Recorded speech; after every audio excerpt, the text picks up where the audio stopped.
Oke, balik lagi sama gue di sini. Gue bakalan ngelanjutin pembahasan tentang turunan gitu ya.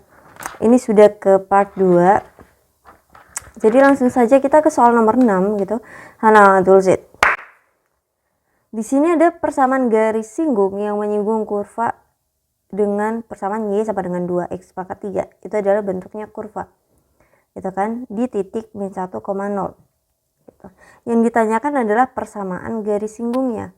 Pada garis singgung, ketika garis itu variabelnya itu pangkat 1 ya, selalu pangkat 1, nggak boleh pangkat 2 atau pangkat lebih dari 1 gitu ya. Jadi meskipun ini diturunkan menjadi y turunan seperti ini, itu tidak membentuk sebuah garis gitu ya. Makanya kita menggunakan bantuan apa? Gradien. Karena di sini sudah ada titik pertemuannya atau titik potong atau titik singgung, kita menggunakan titik tersebut untuk mencari garisnya nanti. Yang pertama kita cari gradien. Gradien itu juga memanfaatkan turunan, benar banget. Jadi turunan dulu kita tulis di sini. Ya, turunannya adalah 6x pangkat 2 ditambah 6x plus 1. Kenapa ya gue tulis di sini, yaitu 2 kali 3 ya kan, jangan dilupakan ini 3 min 1, ini menjadi 6, ini x pangkat 2. Ini pun juga seperti itu, berhubung konstanta di depan variabel x nya itu 3 dan ini diturunkan pangkatnya juga 2, hasilnya sama gitu, sama dengan yang di depan, benar banget. Jadi 6x. Nah yang ini karena tidak ada konstanta di depannya dan hanya pangkat 1, ya udah turunan aja 1 gitu. Turunan dari pangkatnya, benar banget. Jadi langsung saja ketika titik singgungnya ditemukan, kita masukkan saja x-nya berapa? Min 1. Menjadi min 1 di sini untuk membentuk ini m. Ya, ini m. Berarti 6 min 1 pangkat 2 itu tetap ini 6, ini min 1 plus 1. Oke, ini tetap menjadi 6, yang ini menjadi min 6, yang ini menjadi plus 1. Hasilnya 1, ini 0 ya. M-nya udah 1. Persamaan garis kemarin sudah ditunjukkan gitu ya. Persamaan garis itu adalah Y min Y0 sama dengan M. M-nya udah ketemu ini ya, M-nya itu 1. X min X0. Y0 dan X0-nya berapa? Ya titik ini tadi, pertemuan tadi. Nah, ya kan, y-nya ditulis di sini min 0 sama dengan 1, x min x0-nya berapa? Min 1 gitu ya, jadi plus ya nanti ya. Jadi y ini x plus 1. Ada nggak y x plus 1? Ini adalah persamaan garisnya gitu. Masih bingung nggak? Masih ada pertanyaan nggak? Kalau menurut gue ini kayaknya masih ada pertanyaan, tapi gue sendiri nggak tahu pertanyaannya apa. Mungkin dari sudut pandang yang diajarkan tahu gitu ya. Nanti tanya aja di kolom komentar, gue jawab. Lanjut ke soal nomor 7. Di soal nomor 7 ini ada perkalian. Ini bukan komposisi, sekali lagi ya, bukan komposisi. Perkalian itu bukan komposisi. Komposisi itu dimasukkan, kata ya. Kita singgung sebentar, takutnya campur aduk gitu kan. Ini sebutannya seperti ini gitu ya. Di dalam fungsi f itu ada g gitu. Nah ini perkalian biasa. Terus di sini disebutkan nih g1-nya sekian, f turunan 1-nya sekian gitu ya. Persamaan ini sama dengan, ternyata turunan fungsi f itu tidak berpengaruh, hasilnya sama gitu ya. Ini ya kesimpulan dari ini yang gue sebutin tadi. Udah, lanjut, berarti kita tinggal masukkan berapa nih? Berapa aja nih yang diketahui ini? Pertama ini udah ada konstantanya. Berarti ketika F1 X-nya ini kan sama. Ya sudah, masukkan bilangan yang sama, G1 X kuadrat min 3X. Ini kan X-nya semua 1 gitu kan. X-nya semua 1, berarti 1 ini kali 1. Benar nggak?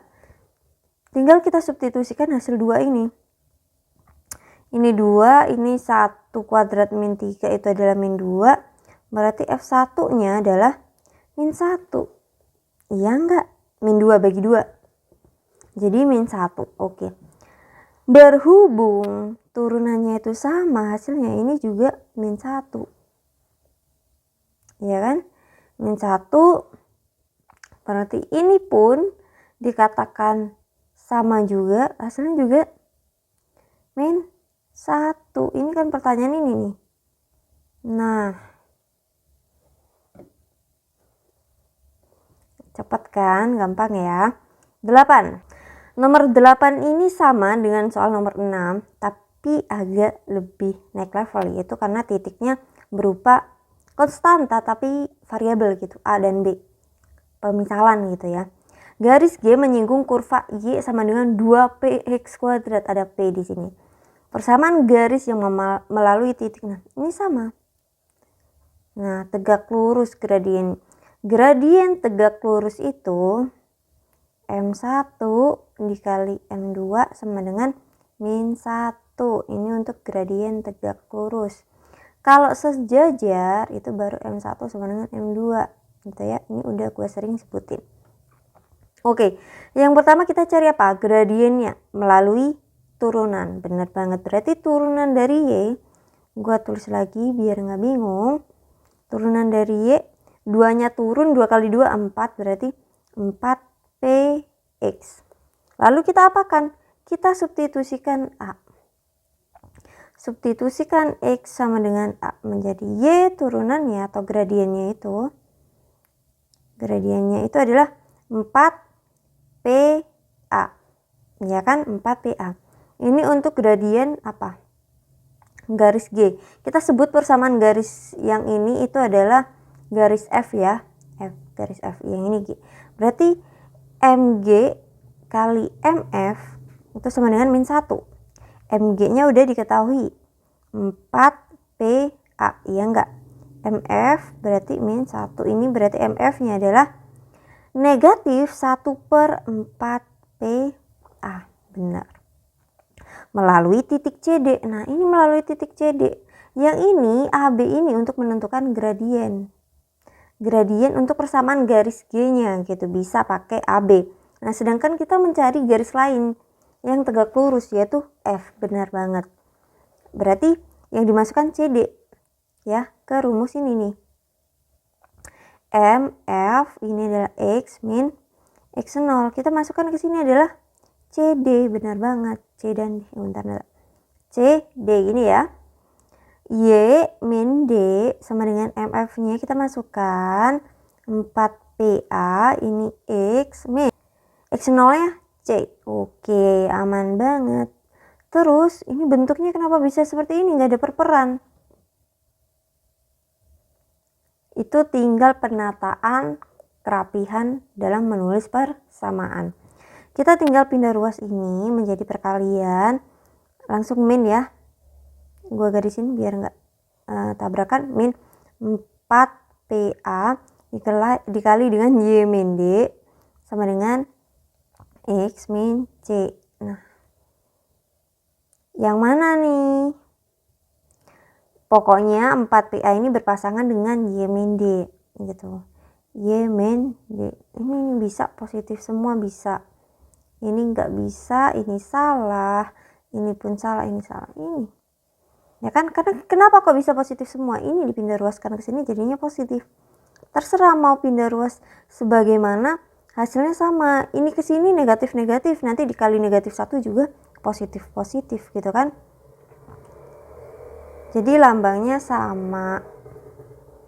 Oke, screenshot. Sekarang nomor 9. Seorang pengrajin kayu membuat sebuah kotak tanpa tutup dengan alas, ini nih yang gue masukkan di video kemarin, dengan alas persegi. Luas permukaan kotak 1 meter persegi agar diperoleh volume maksimum nih. Tapi di sini yang dicari adalah tinggi kotak. Dengan langkah-langkah yang sama seperti soal pada part sebelumnya, silakan dikerjakan sendiri dan jawab di kolom komentar. Benar banget. Karena ini gampang, ini easy. Easy, oke? Nomor 10 ini kelihatannya, waduh ini soal OSN nih. gitu kan.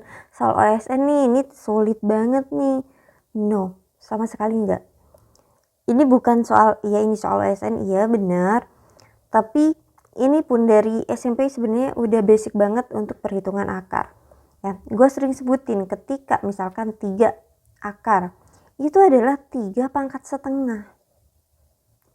Oke. Ya sudah. Berarti yang ada di sini nih, ini kan pangkat 2. Iya kan, ini pangkat 2, ini pangkat 1 nih. Kalau mau ditulisin nih bilangannya. Berarti kalau misalkan ini A, terus ini N, ini B, berarti gimana? N pangkat B per A, gitu kan? Gitu, tinggal gitu. Berarti yang ada di depan akar bilangan ini tuh menjadi penyebut. Benar banget, menjadi penyebut. Yang ini menjadi pembilang B-nya, gitu kan? Langsung saja kita bentuk fungsinya fx, ya kan? Ini x, 360 itu menjadi pembilang, penyebutnya tinggal kita kalikan semua. Karena ini perkalian biasa, perkalian pangkat biasa, eksponensial biasa. Aduh, lebar banget. Eksponensial biasa gitu ya. Jadi tinggal kita kalikan biasa menjadi 2 kali 4 kali 3 kali 2 kali 5 kali 3. Kok bisa ada dikali 2? Ini yang nggak ditulis itu pangkat 2. Ya kan, seperti yang udah gue sebutin di sini. Basic akar itu pangkat 2, pangkat setengah gitu ya. Langsung saja kita kalikan 2 kali 4 8, 8 kali 3 dan seterusnya, hasilnya 720. Benar banget. Udah, ini berarti x pangkat setengah. Turunan dari x pangkat setengah kita turunkan satu-satu. Ini setengah, ini x pangkat min setengah, ya kan? Selanjutnya fx turunan keduanya, ini min setengah kali setengah menjadi min 1/4. Ini x pangkat min 3/2, karena kan min 1, karena min 1 ya kan, ya enggak, ya udah kita masukkan di 1, ya udah min 1/4. Nice.